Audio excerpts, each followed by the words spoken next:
ជាអ្នកលក់កាហ្វេម្យ៉ាងដែរក្លៀនពេលណាញ៉ាំពេលនឹងឲ្យតែថាញ៉ាំបានឲ្យតែថាចង់ញ៉ាំថ្ងៃ2 ពីកែវក៏បានដែរនេះអាយឡាតេអត់ស្ករភ្ញៀវកំង3កែវ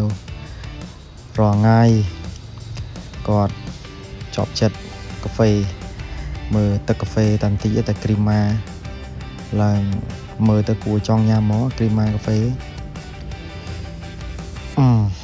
ឆ្ងាញ់គាត់ចូលចិត្តញ៉ាំគាត់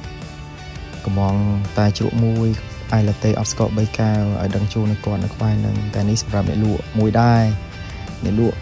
មិនអាចភ្លេចបានទេស្មើនឹងគឺត្រូវតែដាក់ហើយឡាតេអត់ស្ករចូលចិត្តញ៉ាំណាស់ឆ្ងាញ់